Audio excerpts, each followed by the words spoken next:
Osibyo tso mulungi wangali ku Spark TV kansubira no sibya bulungi wiki kutambulide bulungi ne weekend okutwaliza wamu akubuzako nze Josenaji the most wanted the international benga jo Spark TV ne Spark girlfriends batuguse okuwemiramwa ejikuzimba ejikusanyisa atenga jikongerako amakaga famaganzi agamalaka ecology ngabulije twatusinzira okubawereza sekafefe kabali ku seti wabula nawe ali waka gabera makago gwagala okubokinga ojoberewo mu kifo ng'osirisemu ovudde ku noise ye Kampala oba stress w'emirimu oba stress ye waka ekifo kyolina okujjamu enabeera Malaka Ecology esangibwa Kitende genda ku website yabwe bagambe kiweetaaga ogenda kuwangala okumala nnaku kibalina ebyokulya n'ebyokunywa ebirungi ate mu abali e Bulaaya ng'olinayo omugenyi wagenda kuva Bulaaya ajje Uganda ayagala kubeera ng'alengera green yekayeka Malaka ye mwantu watufu olina okumuleeta ntajja kwegesa. Well, tusimbudde naye nga omulema gwaffe gw'onakolero ngenda guweereza nnyo abantu abali mu bufumbo ng'ogamba ekimala kimala bana ensonyi ye naye ekimala ye kati gwe sembera to the front but for now nandyagadde bendi n'abafuseti beyanjule olweteyongerayo Rose.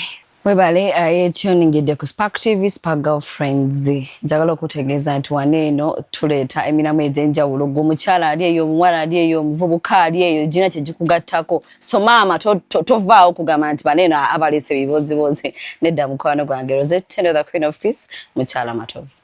Tuyina omugenyi omwagala w'abangi ayambye abantu bangi gyo mu relationships zaabwe okugenda maaso oba okwawukana okusinziira content y'obubiri omutute tukwanirizaako omwami Otis. Okwawukana nako kutadde. Ye osobola okukola akantu gwengolozi kagenda kwera omuntu ne kamwawula bwawuze. Waliwo omuvubuka yatukolako video n'agamba obeera ng'oli mu mukwano n'omuntu n'ojogwa ku bavubuka nga boogera ku mukwano nga boogera ku signs ezimu z'otalina kwesembereza mu musajja ba mu mukazi nga mukazi yennyini n'ebigoyina. So kiyinza okuba nga kituufu amannya n'eddoboozi Roger Otis neeyita the love surgeon. I'm an advocate of relationships in emirimu mingi gye nkwasaganya mu kagwirawo ne companies ez'enjawulo but I speak about love, sex and relationships. Okay, kati kana akanya kala surgeon like surgeon yakola mulimu kitotandikireko ekyo surgeon kitegeeza ki? Surgeon aba mulongoosa mu Uganda omuntu alongoosa kati gwe osajoni ngalaavu olongoosa laavu era nsooka kuyuzaayuza nga sinnakuzambula kivola sometimes videos ozanga nga akubidde ddala ku ggumba nga sinnatereeza kiri munda njagala nsooka enzijjemu obukyafu obulimu kulage this is wrong then okuzza okuggalawo kitwandiise stitching mu surgery bakiyita stitching okuzza kumuzi kuwembeekereza kwemba nkola okumukola mpola. Okay. Tukwanirizaako show gy'oliko bagita Spark girlfriends nga nze n'omukyalo oyo ffe tugibeera mu mitambo okugigusa era nga show bagita Spark girlfriends. Mwaba girlfriend b'ekibuga? Yeah. Tugira Spark girlfriends naye nga ne ba boyfriends abali waka tuyina bye twogera nga bibagattako mu ngeri emu oba endala. Omulungi wange ali ku Spark TV omulema gwaffe gw'onakolerayo tuleetedde omuntu omutuufu ayinza okuguttaanya sensa ali sajjuni njagala agusale ebibumba abyawule emitima agyawule egy'omulama gw'olwayo tufune ekituufu. Omulama gw'olwayo gugamba nti obulimba oba amazima kiki ekirinza okukuuma omukwano. Obulimba oba amazima kiki ekirinza okukuuma omukwano. Njagala ntandike ne love surgeon. Obulimba oba omukwano obulimba bwo gye buli mu mukwano koze bisinga tulowooza binasanga biwedde byereere nga tuli mu kiteeredde mazima waliyo n'obulimba. Obulimba ndowooza ye muntu okukuuma amazima oba geekuumire kyekisooka. Waliwo obulimba bwa mirundi mingi. Nze okukuuma amazima mba nkulimbye okugakuuma ne ngamba nani mugambe nti nyina omwana naye kankirindemu. Waliwo obulimba obw'okukuuma amazima for some time what we call concealing. I'm concealing the truth for some time. Waliwo n'obulimba obugamba nti ngenda mubuulira ebintu nga si bituufu completely 100%. Nga wekigendererwa ki? Okugeza amanya gange nze Otis nenyinza ogenda ewantu nga nyambadde enkofiira ne ngamba omuntu yenze John oba nenzija nkwani nga musanze wano ku Ekolongi ngamba naye nze John kyekiri nga tondabangako tompulirangako ne tunyumya mu nnaku 2 oba wiiki 3 ne kugamba jangu koma wano ku Ekolongi ne tugatta bye tugasse oba ne tuweesuuba. So waliwo okulimba okwo kuli 100% kulimu okuli 50-50 nti ndekezaamuko katono omuntu n'omugamba munnaye nsula busaabala naye ng'osula mu nnyonyo difference si nnene nnyo sikyo bwonna bulimba oba olimbi naye oba oli kumpi n'amazima so waliwo amazima waliwo obulimba nga buli 100% waliwo okukonsiiringa waliwo okubuulira amazima nga galiddiridde nnyo n'obulimba so bwawukana ekyokubiri oyogedde ku kya okukuuma omukwano nze njagala bitunda mu ngeri ssatu waliwo omukwano waliwo relationship waliwo n'obufumbo byawukana omukwano ze feelings zetulina towards each other relationship kwe kubanga tuli wamu we are committed to each other then amaka oba obufumbo kwe kubeera n'ennyumba nga mulimu omukyala bwebwo bwendimu bwolimu ompidde nga nganze omukyala amashubu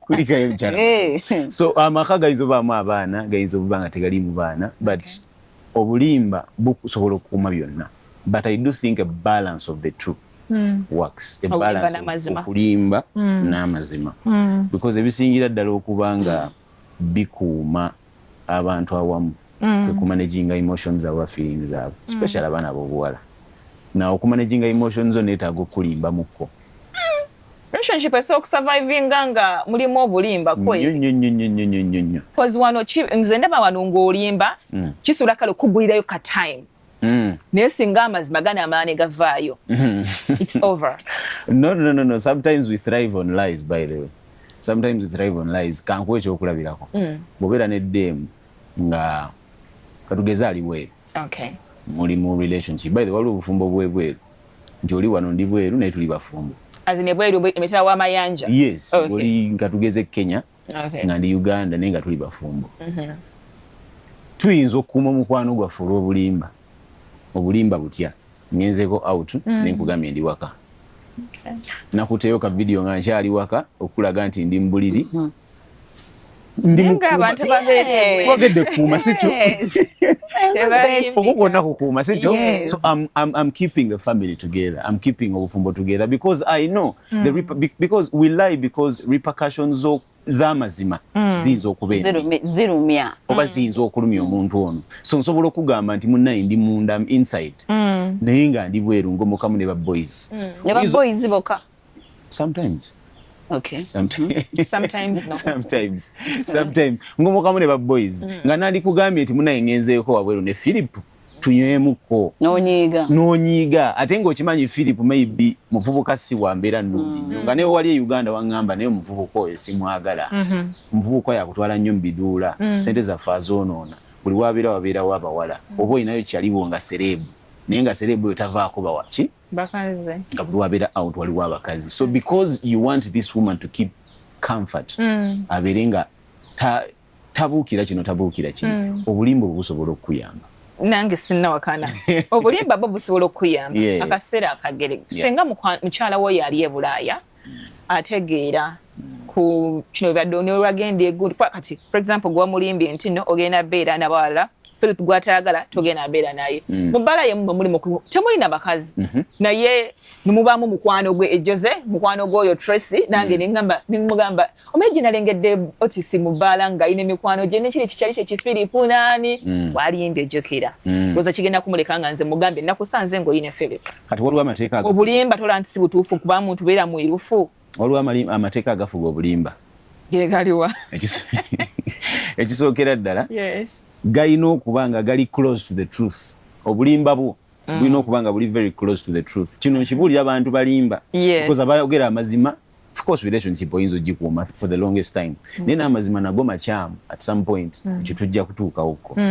obulimba bubaako rules and one of the rules is it doesn't need to be so far from the truth okitegeera bwe mba nkugambye nti ngenda out naye nkugamba ngenda out ne Philip naye nga mazima ngenda out ne John bwe tuba tunyumya ku party eyabaddewo ejjo nyinza okukoona ku John mu nsobi kyokka nakugambye ngenda out nani ne Philip so ekisookera ddala bw'obanga ogenda kulimba facts zirina okubeera close to the truth oyinza okuba mugenda out ne Philip naye nga mugenda kubeera n'abawala balaba ki basatu Yes. naye nga togambye eddemu nti ngenda naani n'abawala abalala basatu. Yes. But because you're going with Philip, buli mboozi gy'anaanyumya nga Philip ajja kubeera muki mu mboozi eyo. Okay. So the truth has to be close to the lie. Otherwise ogenda kukwatibwa mu bulimba. Ate bw'okwatibwa mu bulimba kitegeeza relationship ogitaddemu the mistrust is going to come. Yes. Agenda tandika obutakwesiga. Agenda tandika okukubira amasimu agayewaye mpeereza ka video call wooli. Be basajja abakubanga nkimanyi babafuganye tebakufuganye mwami takufuganye. Bakufuga. Tanatandika ndowooza maaso eyo. Mukyali. Siruddeyo. Tukoze bubi mukulu oyo. Naye alina okuba nga amufuga. Najja anfugamu okay neefugamu ku lulwe. Weefuga muludde mu. Nze kati neefuga nga tanaba kungamba nenesanga ne control wakiyiga bwizi. Nakiyiga bwizi. Nati tuludde ku sheno nga tubuulirira. Nawe ne weebuuliriramu. Kati nga bwe nkusaza sajjoni baako byeyogera neza akatenga nadigenze no mutibala naye kula omwami kula mwami matoka. Omwami wange kyayagala sijja ki. Nange nadigenze dawe. So it happens. Yes. Okirabanga kibaawo. Yes. Naye nga back to the truth. Amazima malungi nnyo naye amazima engeri gy'ogaleeta. Nze njogera nnyo n'abavubuka abakayingira relationship myaka 2023 mpaka 2028. Abavubuka abo balina ebintu bye batya bingi. Ate social media yebaleeteddwa okutya ebintu ebyo. Okay. Bantu bangi balina opinions on social media. Era bantu bangi balina following. Katugeze abayimbi, katugeze media influencers n'abantu bwe batyo. Balina opinions. They are opinion drivers. Okay. Na ogenda kusanga abantu abasinga obulungi nga bagambye abalenzi nti kibi nnyo okubeera n'omuwala nga single mother. Eyo tooko giwulira nnyo. Kibi nnyo okubeera n'omuwala ng'akola omulimu guno n'ogudududu. Baala, restaurant, TV biki. Now ezo ideas ziyita mu bavubuka nti ne bwankubadde azudde omuwala ng'akola mu bbaala yandyagadde omusembeza ebbali oba si kyo bagenda kwesuuba mu bwesuubi bakireka awo. Now gwe ng'omuwala omanya nti this is the talk around town. Abavubuka abasinga obungi kye balowooza era kye bamanyi. Okay. So I'm going to conceal oba ngenda butabuulira musajja ono mazima nti nkola mu bbaala oba nkola ku ecology. Era oyogedde kwesuubamu banga embanga si bya kwesuubamu bwesuuba. Olimbe pakaddi. Anti kenkugambye nti you see when you're in love with someone there's a lot of things that you can compromise on. Kituufu. Bintu bingi nnyo byogenda compromising ako nsobola okuggwa naawe mu mukwano mu myezi 6 n'ombuulira. By the way abawala mukikola nnyo nti oyinza obutabulirawo musajja buli kimu. Ne talking stage eyo mulina ebintu mutaagala kwogerako. Bibisinga n'obamenya oyingira relationship omusajja atandise okubuuza where do you work, where do you do no concealing ebintu ebimu. Ng'ojja bimugamba oluvanyuma. Ojja bimugamba later on. Awo wennyini Otis wetugenda ogenderako mukumbula mukubo tukomawo tugenda kutandikira.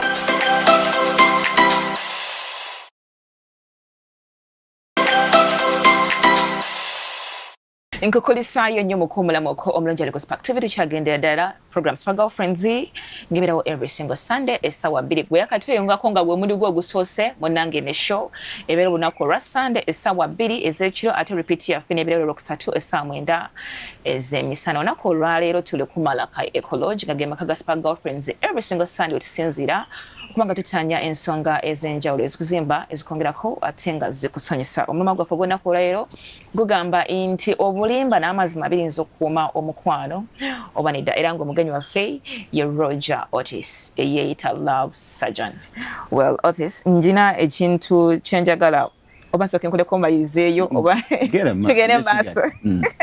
Okay. Ebiseera bisinga omuntu alinza ogamba no obulimba bulinza okuyambako nga bw'ogambye. Bali njagala ompeeyo ebirimbo eby'enjawulo oba okulimba okw'enjawulo okulinza ate okucyankalanya embeera. Bintu ki omuntu by'atandirimbye newankubadde okulimba kwetaagisa. Bintu ki omuntu by'atandirimbye? I think ebintu by'otandirimbye bye bintu by'omanyi ebiyinza okunyiza omuntu. Nti ndi musiraamu naye nandyagadde okubeera n'omuwala nga musiraamu. Ekintu ky'otegedde beforehand about me n'okirimbako tekijja kundeka kyekimu. Okugeza nkugambye ndi musiraamu nandyagadde okubeera n'omuwala nga musiraamu naye jjoza ozze oŋŋambye gwe swabula Yes. Naye nga mazima egwe Jose. Yes. Ng'okimanyi wallahi mu bantu bennoonya Jose taliimu nnoonya Swabura. Taita. Tosegedde. So ebintu by'otegedde beforehand.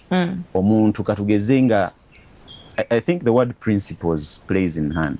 Okay. Bw'oba olina principles, values n'ebintu by'oyimirirako gwe ng'omuntu. Omuntu n'akulimba ebintu nga biri contrary to that. Ebiseera ebisinga ogenda kwesanga nga togenze mu maaso naye. Okay. Because be contradicting n'ekintu ky'obelievinga. So ekirimbo ng'otegedde omuntu kyayagala naye n'omulimba contrary to that.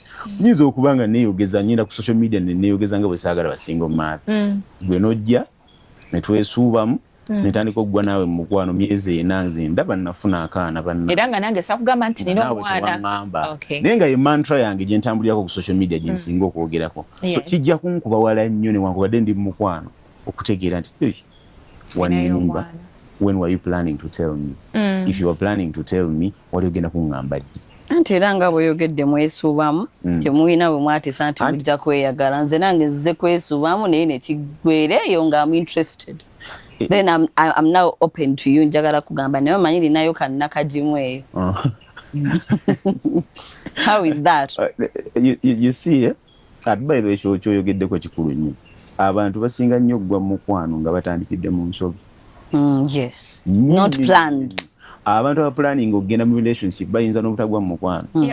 Naye kasita tuwesanga wano Jose tukola ffenna ku TV tugenzeeko wali engalo zitambudde twesuubye. Ngambe naye Jose lwaki tukomawo mukwano enzira ngadda because of ng'alekawo akabulawuzi ng'alekawo kyaleseewo ogenda omulaba ebintu bingi nnyo ebiri mu nnyumba. Jose lwaki tomala nayoza ebintu atandise n'okugira akola emirimu oyo ekiro ekisatu kibatera okusibamu ku weekend ekyo kwegamba she gets convenient. By the way, convenience is one of the things that ebireetera abantu okugwa mu mukwano. If something is convenient to someone, omwana akola mu bbaala ne buli wava mu bbaala akimanyi bw'agenda ewuwo asobola okuyingira ku saa 9. Yes. Togenda mubuuza 4 na 5 ng'oli kagimu gwe bapulaninga nti tujja kwewasa ogezaako okukola ebituufu naye onaakwagala mu nsobi zo. So ekijjira mu bantu mu bwongo nti omuntu ono anzikiriza in my imperfections. Kisekiira maybe they can love me mpaka. So ekyo point gy'okoze entuufu naye mu nsobi ezo era nkugambye nti olina okuleeta amazima nawe oleeta ddi amazima nga watandise okulimba. Amazima ekiseera ebisinga ekisooka ogaleeta nga omukwano guli waggulu makkati gamu. Togaleetera mu kuyomba. Manyi muyinza okubeera ne outburst ewaka nga mutandise okuyombamu nga nakulimba n'okulimba gwe nyina omwana ebbali tomala nako nazaala dda tumaze ffenna myaka mulamba tozaala nze nafunayo n'akaana ebbali. Ekyokubiri kooti y'amaka eyo ey'okumakya Yeriwa. Kooti y'amaka togimanyi? Eyo nange sigimanyi omu. Gimanyidde nti waliwo ekyo gye bayitanga kooti y'amaka. Kooti y'amaka bwe buliri. Buli kimu kiggwera mbuli naye ku makya. Anti nange mbudeka ku makyako. Yes, anti ku makya ekisookera ddala muba mubadde mu buliri okumala ebbanga eppanvu. Era muba mubadde mu buliri okumala ebbanga eppanvu vuba ekiro mpaka. Twebase buli muntu ali mu nsi ye mu kirooto. Ekyokubiri muba calm. Okay. You're very calm. Your body If I slept calm. No. Even if you didn't sleep calm, tosobola kuzuukuka ng'osuukira mu busungu. Oli ozuukuseko ng'oli mu busungu. Okay, kooti y'amaka tuba twogera kati tooza bwe njagala okutegeera. Ne twogera. Bw'oba olina kiwandyagadde okwogera nakyogera. Nakyoyagala n'oyisaawo naye okwesuuba kukulembera okwogera. Naye kati basooka ne beesuuba. Basooka kwesuubamu ne kulembera okwogera. Omanyi Roger ebintu bino eno eri mu bufumbo. Sinze musirika bendabye abaluddeyo kosa gwe nga example kati nze n'akagendayo era nabo ku makya kati nze mwami matovu ng'ejje tujje twakeera babunaku ndaba mupya mukwano wano wendi naawe wetuliinde buli ku makya olaba mupya. No, like I mean abantu abawangadde nnyo mu bufumbo sibaye allegations oba ntuufu bagamba basaana okumala omwezi n'emyezi nga tebeesuubye. Kati n'eŋŋamba bwe twali twesuubye emboozi enajjanga era buli omu afubutukamu bufubutu. Kati waliwo ebintu ebiriwo nga buvunaanyizibwa baffe ng'abantu aboogera ku bintu bino obbijjawo okwogera against it. Ebimu ku bintu ebiriwo kwe kunyiiga okwo makkati g'abaagalana. buli we munyiiga bino ng'omuwala bitegeere kisooka omusajja tomumanga emmere ekyeggulo kiri ekyeggulo ne bwoba onyiiza otya fumba emmere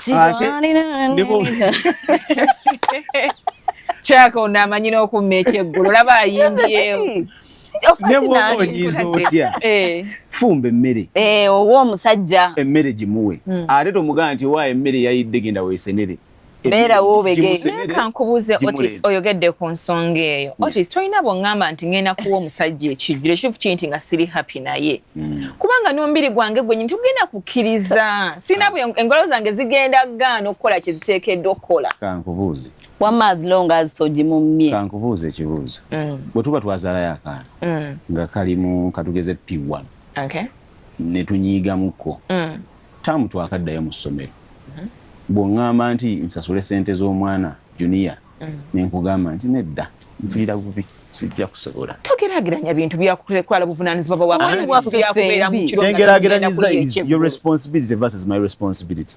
Your responsibility in the home is to prepare food ondeetere ku mmere ye sigenda yingira kifumbiro ng'omusajja mani Otis kate mbuulireko otuuse okulya emmere ennuma nga kambuulireko ku love surgeon linda ko wase muganda ebintu birera ku ground anti kakati honestly okay I do not know era nsaba mukama ekyo kyakiyitaase mu bufumbo because simanyi bwonkeera ku makya mpulira abasajja mulina right okusambamu ne ku migere kati one mama nakimbugwe bakusambyemu awo okedde ku makya nkujulire n'emmere okay kyenyiza okola ekitali kibi nnyo sijja kumma mmere naye akabega kafune so onaafumba emmere tusooke tujjeyo kino afumba emmere jagifumba onaagindeetera wendi kati awo wesimanyi kubanga ku mugere gwe wansabye muganda akabengo okutama bwenti olaba okay how about it is you men manye kale mwine kizibu kimwe nti mwe eva muba musobola okwesuuba oba onyiize oba walidde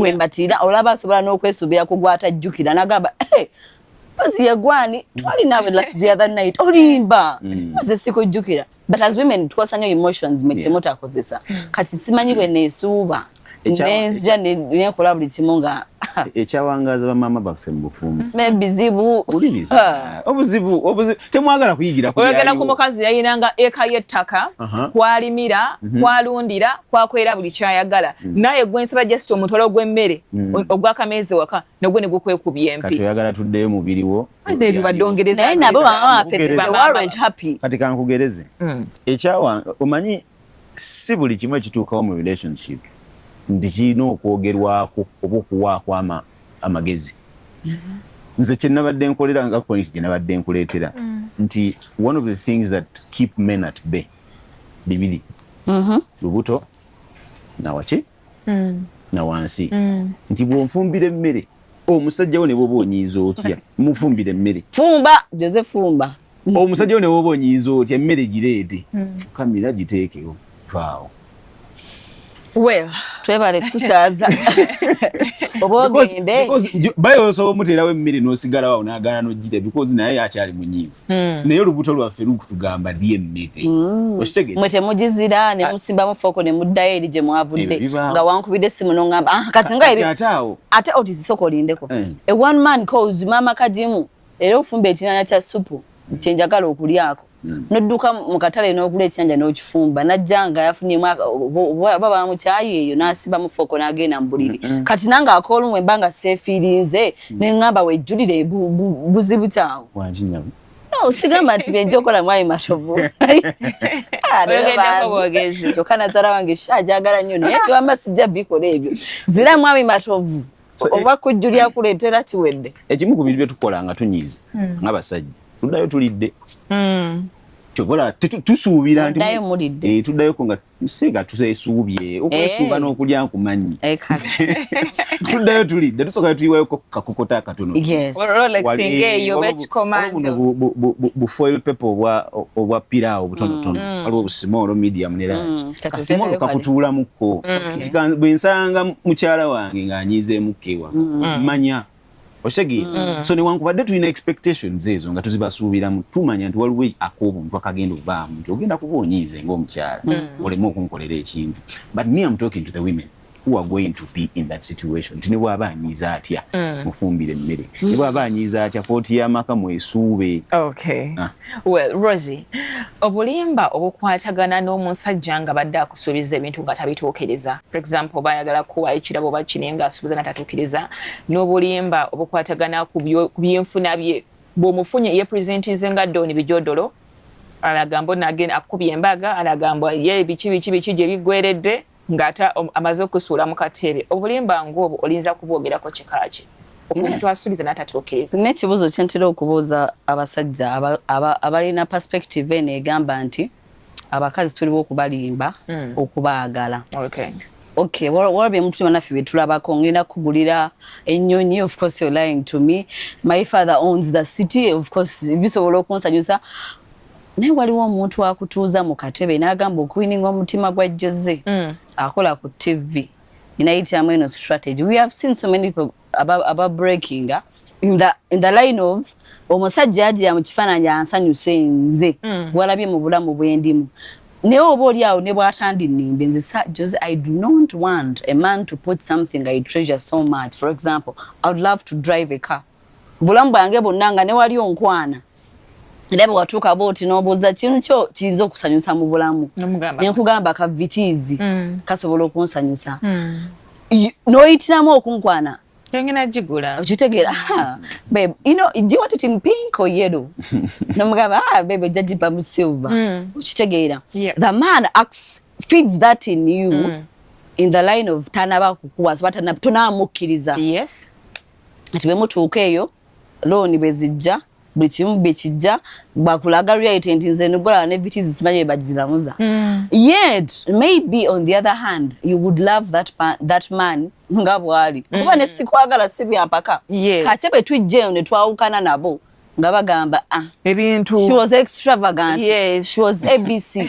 She was what? But that is something in me that china treasuring anga. Okay, to me sagala muntu animba kintu chen treasuring. So sibwe kyonsubiza wakiri nsubiza bye sikusabye. But don't promise you something for me ngolimba. Okay. Yes. All right. Omulungi angale ku Spark TV. Tukyagendera ddala maaso tuli kumala kai Ekoloj katumule muko tekomawo.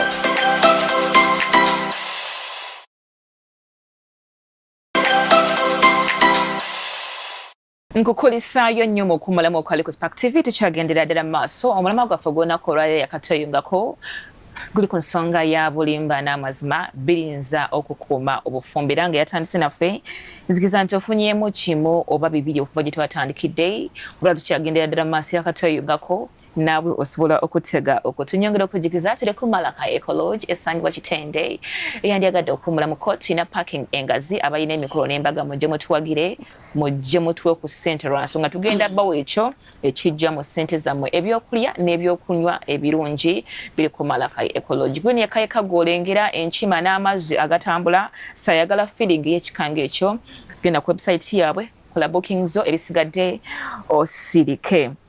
Nekino kyengenda okubuuza kyennyinza okubuuza nti omuntu alinza batya okuva mu situation y'okuba mbundu kale tugambe omuntu akunyiziza omuntu akusobeza omuntu akusuubiza tatuukiriza bingi byakoze bitakwatagana ndi nawe Rosie butya bwalinza okukomyawo embeera mu nteeko ebyo binabira nga bimaze okubeerawo nze ndowooza omuntu akkirize yakusuubiza vitiiza amaze tagikuwadde etc kati omuntu akkirize nti nno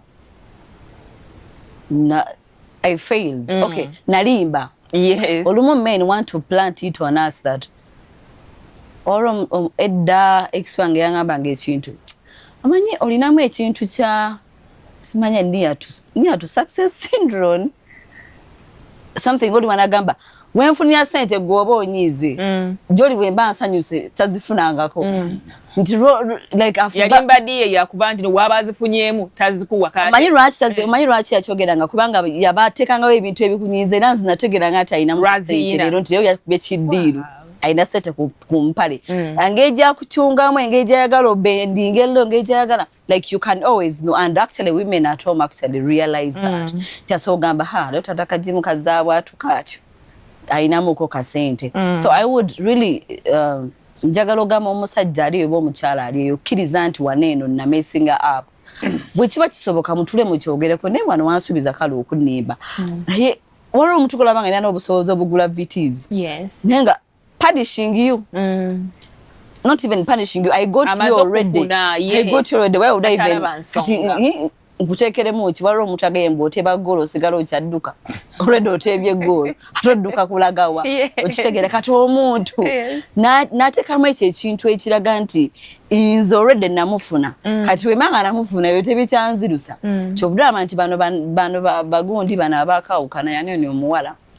Former Miss Uganda. Former Miss Uganda. Okay. When you look at her, I believe to bina allegations banalungi bavuma bachi. Naye olumu ebiba behind banalungi are the empty promises these men have really zebakoze. Okwininga nalungi kan mugambe kino nakyo. Yes. Kati olumala okufuna nakuteka mu bufumbo nakulabye ennaku.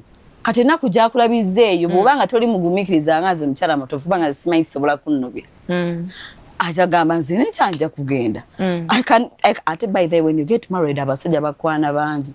I thought when you get married wegobyeko abantu. But waliwo deva abeera mu bufumbo ng'ogambye I do. Nti oba ne forces ezikupulinga. Oveeyo kola ensobi. Nti n'olaba nti omwami wange abadde asobola okungulira ekintu ky'emitwalo 2. Nene ifu tutagitaddemu. In the name of I got you already. In the name of abakyala tulina bakkakanya. In the name of getting Joseph to lower her down. Mufuge. Men demand respect. Why have not disrespected them? Yes. How? Bwe nawasa Jose namulaba nga akola ku TV abawala ba TV banga ababuukabuuka. Nze okumukola we bati namupanishinga bwe nti akakane wawasa kakanye.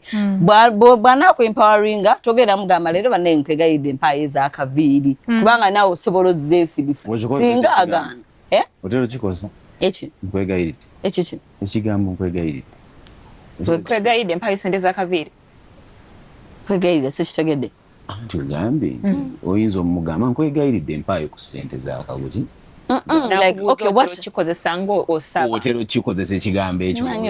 Oba kiyiseewo buyisi. Simanyi bantu kikosa kuba nze seegaira mwami matovu ebyabikola. Kisufu nnyo nno ebyabikola.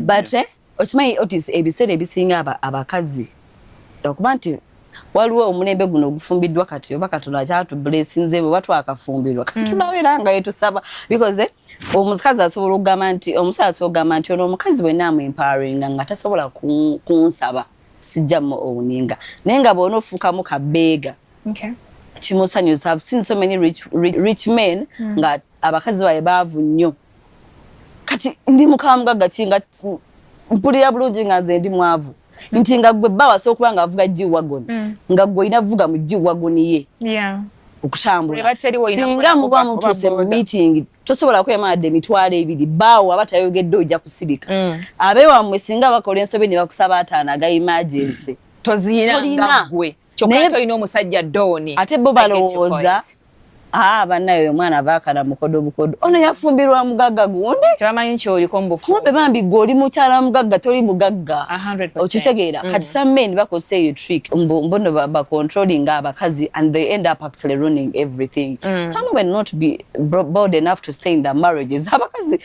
kati tuli empowered fuluma oli yafulumye naawe fuluma. I think if you took anyway we don't have the statistics but empirical evidence or ebintu byetulabyeko bitugamba nti abakyala bwe basinga owangala mu relationship okusinga abalina mu booki omungi. Abakyala abatalina naye abakyala babagagga be basinga owangala. Nedda mukono anti bawangalayo lwa nsonga aba yeeguya obuzadde abaana baffe tulina bwakutandikira.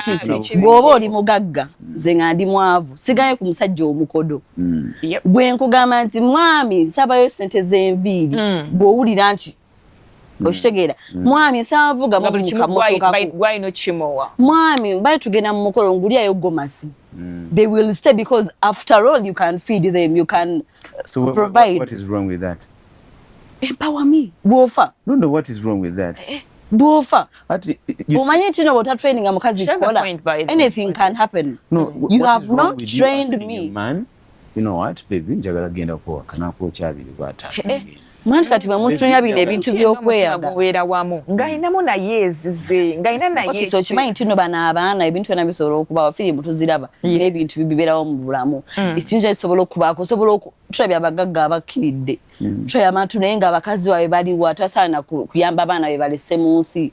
So if you empower me nga naye bang of course sikutuuka but nina nti newe kiba kibaddewo bwekiswaza nnyo okulaba mukazi wo nti mwavu kankubule reality va ku mukazi atalina naye nti mukazi wo mwavu and it can be visible because mukazi wa mugagga ng'oli mwavu. What are you talking about? Waliwo neyeesozezza by extension okubeera mukyala w'omugagga oba mugagga. ndowooza asooke kufa ebintu mbyebbagwera kakyoliko naye wano ng'ali mulamu buli kimu akwasagala kumenya mannya g'abantu nandi kumenyeddeyo abantu bagagga ng'abakazi babe tubamanyi babeega nga ne mbakazi banne bajira mugamba sirika naye nga bw'atula n'agamba mukazi w'oyo gundi omulaba ayina kusobola kugira bw'ati kukakkana nga n'abaana ababo okubakima ku ssomero owulira nga osobola dadi y'abakima maama tolifuna shopping kozi ng'okubya enjawulo kameeza ate tekakyaliwo.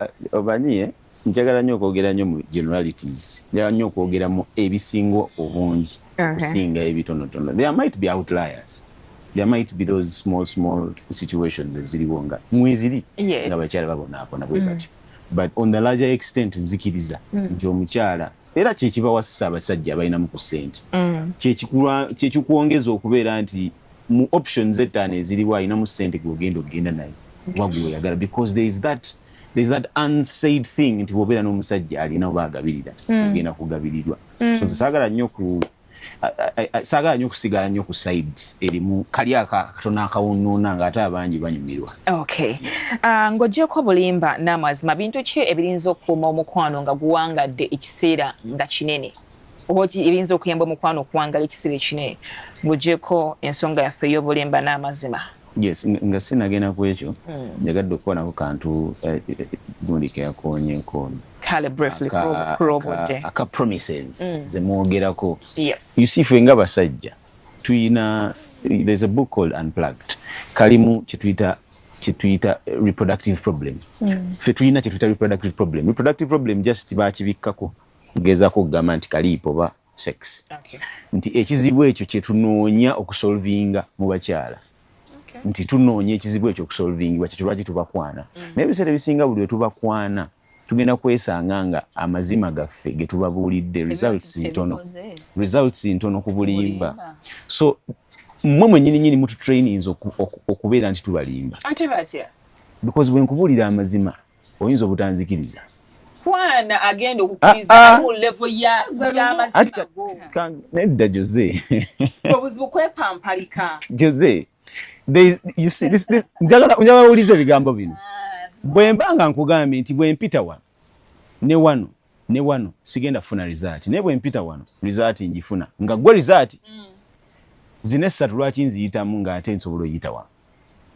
The point is girls have trained men okuba nti basobola okufuna result gye baagala nga bayita mu bulimba. Take it in. Don't say a one Jose, one Rosie, such and such. Ante era lose bantu no. Yagenda kubanga namulimba ndikalimba. Saba limba. Kati olaba nange nzindi wano. Nimba. Webale kulimba. Ushegera. Teri musajja kino kanchi kubulire mazima. Teri musajja awangaziza muntu we nga tamulimba. Taliyo nti osobola okuba kale 80% mazima ne mulimu obulimba bw'omanyi nti buno bwe mwogera omuntu wange agenda kusigala at bay. And the biggest responsibility to men that we have is okuba kakkanya emotionally. So buli bw'obuguma relationship egenda kuba ngenda kukakkanya mpozi yo like tulina mpanvu nnyo otis tugenda kumuzza ekituufu kiri nti obudde bonga bo butukutte newankubadde ng'ebyokwogera tulina bingi nnyo nendegadde otuwe ekigambo kyo kisembayo Rosie ku mulamwa gwaffe gw'olunaku olwaleero omuntu gw'oyinza okusibira entanda ng'ali eyo ali mu situation ng'eno nti obulimba bujjudde asonyiwa kiro enkya asonyiwa kiri luli asonyiwa kiri briefly. Ekituufu kiri nti ffenna tulimba nange nnimba very good n'omulala yenna alimba but let us know ebintu ebidedicate okulimba abantu bw'obanga ekintu ky'otunuulira si kyakwesobamu ng'omwami ono bw'agambye a lifetime thing oyogedde ku kintu ky'abaana oyogedde ku kintu ky'enzikiriza oyogedde ku kintu kya finance let me know tonimba nti ofuna miliyoni 2 ng'ekituufu ofuna emitwalo 5 tonimba nti nze waliwo ebintu ebiri sensitive mu bulamu bw'omuntu ekyokubiri manya nti ono omuntu essanyu lye bw'omukwata ono omuntu triggeringa don't lie in that direction. Okay. So, yeah, that is it. Otis. Yes, nze mu kumaliriza nja kukoona ku bintu ndowooza ebisobola okukuma abantu awamu ogyeko obulimba ne gumu kyombuuziza ng'ekibuuzo wali ekisookera ddala have friends who are in relationships around you. Don't have a lot of single friends bw'obanga oli mu relationship. Ekyokubiri beera nnyo nga weesiga abantu abakutwala mu bufumbo because obufumbo kuliko maama taata senga n'abantu abakuluko weesigenga nnyo abantu abakulu omwo mwe muli taata nga tonnajja wa Otis kumbuulira nti omusajja yankoze kino oba omuwala gende wa taata sooka ogende wa muzeeyi mugaye munnaye wandikoze otya singa obadde ggwe because omukulu oyo ayina kitwandiise emotional attachment to you just sirina nze nganze I'm going to tell you logically but ye agenda kugamba naye wandigumyemukko embeera yandibadde etereera and of course obulimba mukulu bw'oba olimba nkwegayiridde limba nnyo ekintu nga kiri close to the truth because buli lw'olimba ojja kwetaaga okulimbulula. Obadde omulabi mulungi nnyo owa Super Girlfriends omulungi wange eyatandise naffe nkweyanzanya atweyinzeko makati oliwa ddala ate naawe atweyinzeko nga tumaliriza shane ogera gisanga ku lunaku olwokusatu Spark TV saa mwenda ogw'emisana tubeerayo ne repeat nze njuze naji oba most wanted gemanya golina okunoonya ku social media handles zange zonna gemanya golina okusangayo bakyali bange ate abansanga mu kigale ono jozeyo ono n'oli yoli Rosie tubate mwebale kutambula naffe naye bw'oba olimba nonyayo ebirala nga 1000 ebibeezaawo obulimba bwo Rosette the Queen of Peace mukyala matovu mubeere bulungi. Okay. Otis simula mulaba Spark TV kusugambye ekirina okusanga olinayo business kitukuwagire. Nedda nze am a company man but I also have things byenkola on the side kuba biri private byange. Roger Otis on all social media platforms. I talk about love, sex and relationships. Njagala nnyo nze am an advocate of relationships ennungi ne woba oyina relationship nga ya friend with benefit naye ng'oyagala gikyusa tugende mu bufumbo please come. I have all the tricks that you can use to get to that. Ne woba oyagala kukyawa muntu nja kukubuulira how to do that. Assalamu alaikum. Okay, mubeere bulungi. Good night.